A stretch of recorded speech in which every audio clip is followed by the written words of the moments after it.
everybody, it's me. Of course, you know it's Kai Man. Today I want to talk about a subject that may be quite touchy for a lot of people, but I'm going to try and do it under 10 minutes. Now, in financial situations, many of us have not just become adults and we're not good with money. Usually we have come into this world like that, and we had to be taught how to handle money, how to care for it, and how to use it. And I was one of those people who was not really taught how to use money. I was the baby of my family, so by the time my mom got to me, she was tired. You know, she had done everything with my older sister, my older brother, but by the time I got there, I was like, look, get it how you live it. Now, anyway, just joking. But ever since I was a child, I always was given a lot of money. Me and my cousins, we used to walk around with hundreds of dollars in our pockets, and I would always lose my money. So money has always, pretty much most of my life, been kind of like the bane of my existence. Money has been something that, you know, not that I really knew how to take care of. I use it for whatever. I'm not really a materialistic person. Don't get me wrong. I like nice things, but I'm not the kind of person who will just, you know, go spend a ton of money on certain things. But anyway, I'm a techie person, so I like a lot of technical gadgets, so I buy stuff like that. But anyway, since I was little, I used to always like lose my money. During Christmas time, me and my cousins were walking around with tons of money, and I would just lose my money. And my aunts would have a fit, and they would pretty much replace it in a sense. Like, I never had to go really without, or they would give me, you know, enough so that I would be okay. But as I grew up, the same thing that followed me as a child pretty much followed me as an adult. Like, I would run through money, or I would lose my money, or I got to a point as an adult where I would say, well, I'm not going to carry cash on me, because if I carry cash, I'm going to spend it.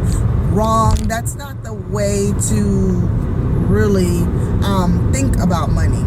You know, you should be able to have it in your hand and not spend it, especially as a grown person.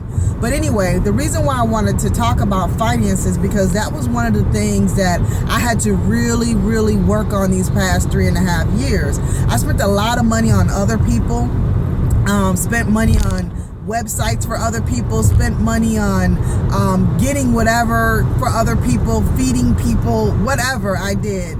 I did it for other people, but also for myself too, you know, so to help me in whatever areas that I needed to help, I had to help other people.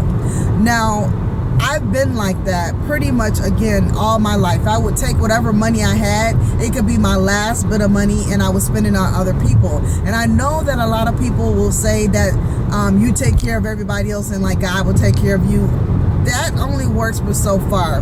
There has to be a certain point where you understand about money, and that you make sure that you and your home and your finances, your bills, everything else is taken care of beforehand, before you help other people, because otherwise you're going to go without.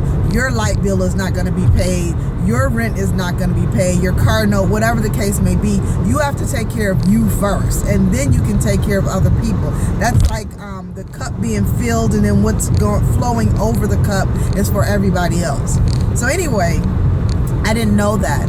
I spent a lot of my time trying to, you know, run here and there and do different things that I needed to do for my business, and I was really living paycheck to paycheck. I didn't have anything that was saved over. I didn't have anything that was left over, so I had to do something that I really did not want to do. I worked for like 6 months with 3 jobs, from 7 o'clock in the morning till 11 o'clock at night.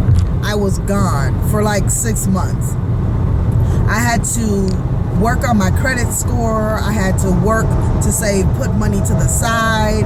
I had to get my shit together so that I can get my shift together. Because without all these things in place, without taking care of yourself, without being able to have a little money extra over, without being able to do everything that you needed to do, for your business, for yourself, because every bit of money that I was even making for my business, it was going back into the business, and then I was spending more money into the business. So I had to really look at this and say, okay, what can I do to put myself in a better situation? And so for me, the better situation was working from 7 until 11 and getting my finances in order and being able to, as a grown person, be able to take care of myself, because it's just me.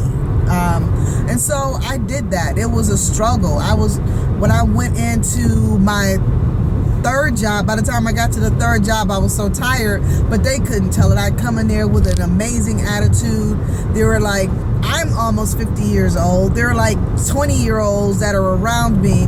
And instead of thinking to myself, oh my God, I'm sitting here with these little kids and whatever, or I have to do this, I would think about, I get to do this. I get to start all over again. I get to save money. I get to learn more about money. I get to sit amongst people who are millennials, and I get to hear their stories. I get to learn from them. And so I had to change my mentality in order to be able to do this, not only just for 6 months, but to do it day in and day out. Because I really, every time that I got out of my car, I said to myself, there's a purpose and a meaning to why it is that you're doing what it is that you're doing. And so I did it, and I have been the better for it. It has been a major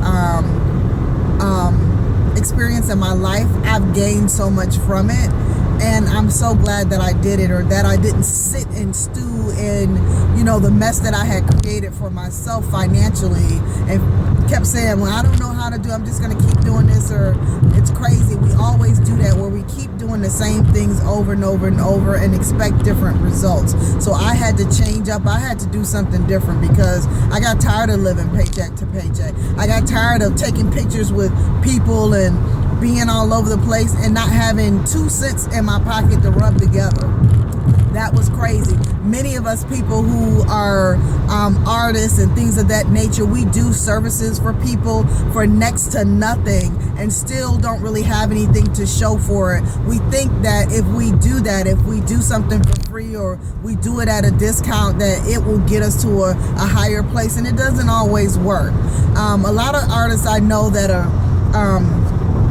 doing different events or doing different shows or what have you. They're doing different services for other people and showing up at these events and not really making a lot, not only because they don't know their own worth, but because they think, well, I gotta pay my dues and I gotta do this. Well, if you go to a job, you don't have to pay your dues, they got to pay you. You know what I'm saying? You're doing them a service when you go to a job, but you don't want to go to a job and work at a company where the company makes millions of dollars and you sitting there making $8 an hour. That's pretty much the same concept of when you do a service or you go and you host something or whatever, and you take the minimum of minimums of pay for whatever that service is. So know what it is that you're worth and ask for it. If they don't want to give it to you, then next.